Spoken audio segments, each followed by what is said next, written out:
Sports Talk Live is presented by your Chicagoland and Northwest Indiana Chevy dealers who know what it takes to be number one. It's all about drive.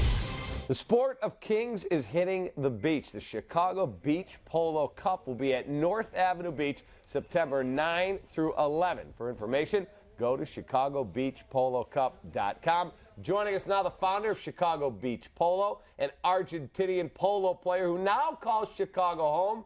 That would be Gustavo Bilbao and Sebastian Barba, captain of the Buenos Aires polo team. Guys, good to be here. Thank you, David. I learned something, and I'm an avid horseman. I like to bet on the horses, and I thought that was called the sport of kings.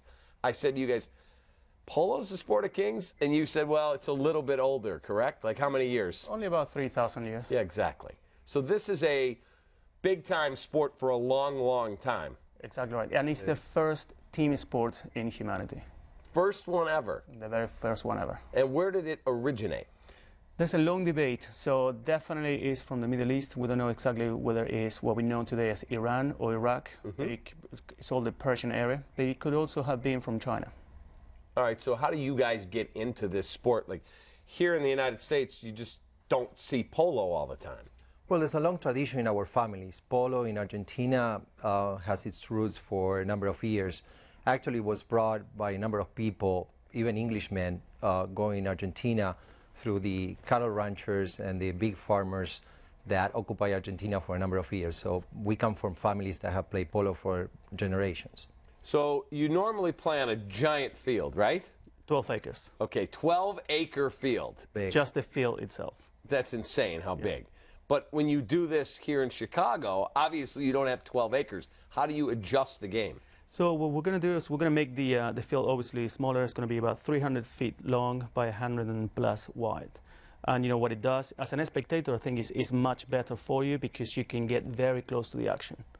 Wow, so is this something you've done before where you shrink it down to this size? It has been done before. I think in a lot of the polo fields in North America, you have what is called indoor arena playing fields, and they're roughly the same size, although the one on the North Avenue beach is going to be larger.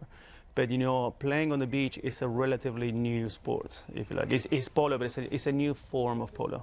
So how much do you guys, in terms of the physical pounding of being a polo player, I mean, I got to think there's some, some physicalities involved in this thing, right? It does. Very much so. It does. It takes quite a bit because you're riding on these horses at 30, 35 miles per hour, and we literally throw the horses to each other.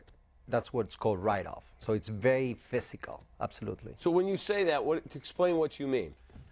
A way in which you can throw out and prevent an offensive attack from the other team. You put your horse, you match the speed, you match the man, and you actually throw your horse at your opponent to basically try to steal the ball from him. So you reach over and try to steal it. Do you ever try and knock someone off their horse, or that's not allowed? That wouldn't be nice. That wouldn't be nice, but it happens. It happens, yeah. But it happens. It happens. Well, if you can picture yourself in a field that is 12 acres in size, you're chasing, well, you're not chasing, but you're after a ball like this, probably this big, with a 52-inch long mallet at 35 miles an hour. So emotions tend to run a little high. Yeah, I would say that they did. Now, Prince Charles is big in this game, correct? He is. He has always been like that, and his father as well, and he has instilled that love for polo to William and Harry for sure. And he was a very good player. Really? He was, yeah. Knows how to get this done. Yes, he does. For sure. How much time does it take to train? How many years before you go, you could be pretty proficient at it?